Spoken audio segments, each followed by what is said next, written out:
So I just recently installed my solar system sa bahay.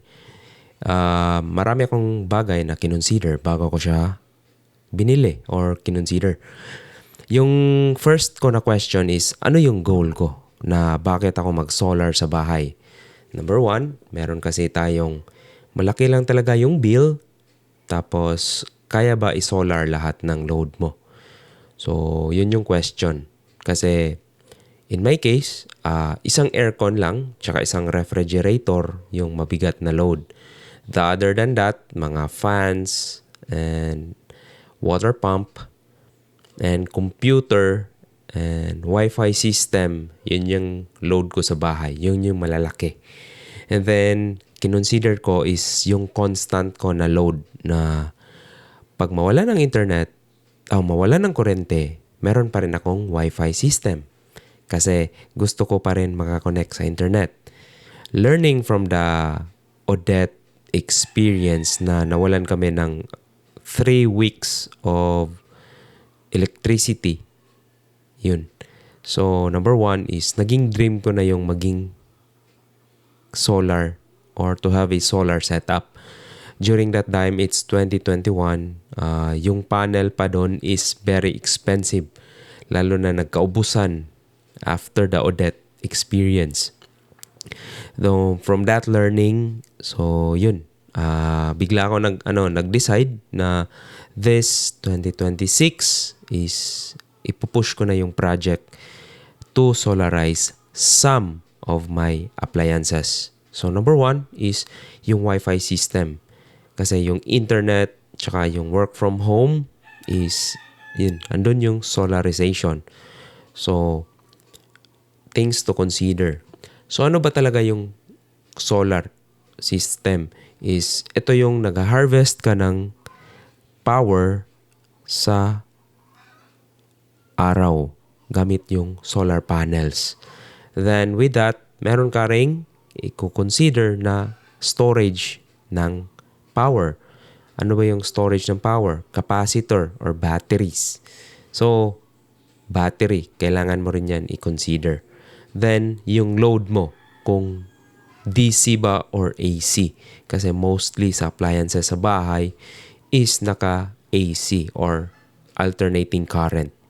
So, yun yung dalawang types of kurente. Meron tayong direct current na plus and minus. Meron tayong alternating current na yun yung ginagamit sa appliances natin. Yun yung provide ng mga electronic distributor natin, AC, at 60 Hz. So yun, naisip ko lang na kung masosolarize ko yung Wi-Fi system, then I get to connected sa internet kahit walang pang kuryente. Kasi meron tayong dalawang kinds of solar setup. Meron tayong off-grid na completely battery. Meron tayong on-grid na kung meron kang on-grid, nakakonect siya sa electric pa rin. Tapos tumutulong lang yung solar para ma-reduce yung energy mo or yung consumption ng electricity.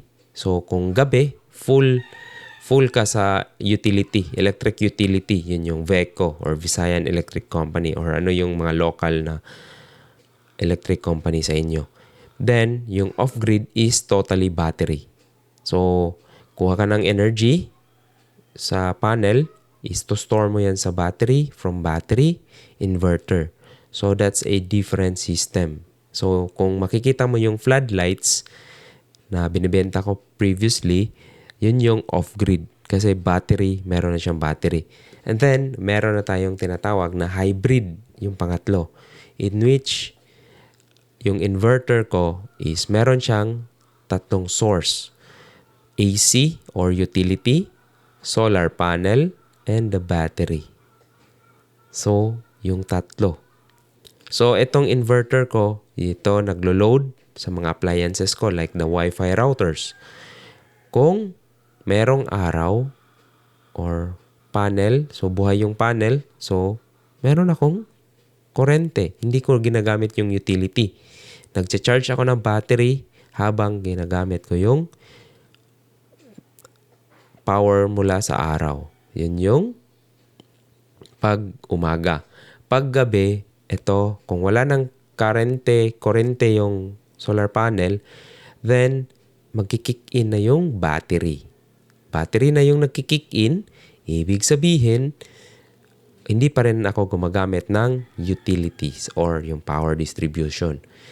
Kung yung battery is malolobat na or naubos na yung laman, then magkikick in na yung utility.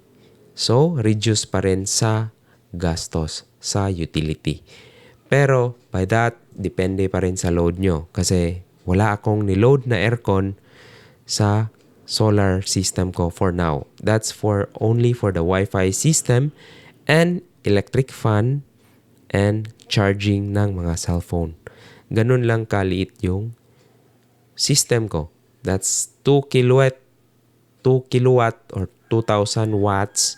Then yung battery ko is a 12 volts, 314 ampere hours. So, yung battery ko malaki yung capacity. I know, maraming magsasabi, overkill. Pero, meron talaga akong mga kinonsider bago ko siya binili na yung battery ko is kailangan mag-last dang the next day na maka-charge siya.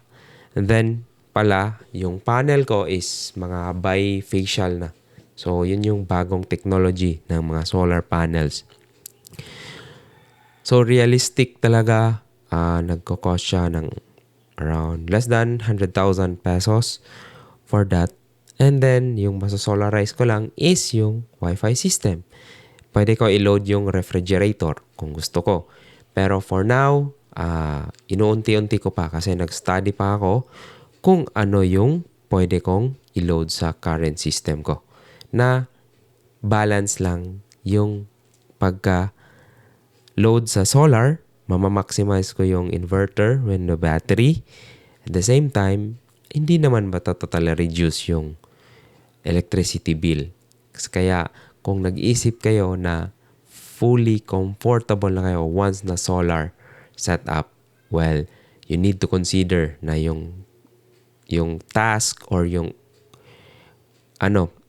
responsibility as a power generator or power storage nilagay mo sa iyong kamay. Kaya yun yung mga challenges na meron ka ring mga maintenance pagdating sa mga solar system. Kaya pag-usapan natin yan sa another video. So yun lang yung kinonsider ko.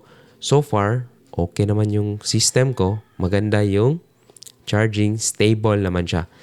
So bumili lang ako ng additional monitoring na mga equipment para ma-check ko talaga yung performance ng system. Okay? So, pag-usapan natin yung detalye sa next video. Kaya huwag kayong kumalimot na mag-subscribe and share this channel. Kasi yung solar is hindi talaga siya totally free. Parang nag-advance ka ng bayad ng kurente, like 100,000, then i-consume mo siya unti-unti the next following months or years. Kaya, pag lumagpas na yung bill mo, like kung magbibill ako ng 5,000 monthly, then sa gastos ko na 100,000, kailan? 100,000 divided by 5,000. So that's 20 months. 20 months, almost 2 years bago ako makapag-ROI. Hopefully na walang masira doon sa mga binili kong battery, inverter, and any other equipments. Okay?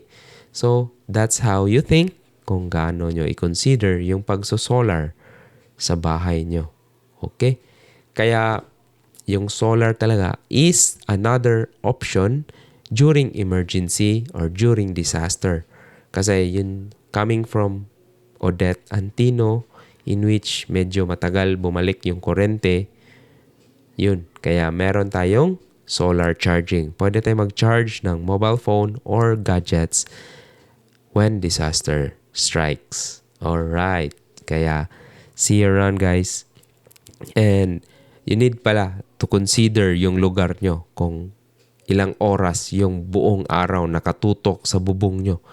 And if your house, yung bubong nyo, yung trusses is strong enough to handle the very large panels. Kasi ang lalaki niya, ang bibigat na. Okay? See you around and pag-usapan natin yung more solar sa video in my YouTube channel. See ya!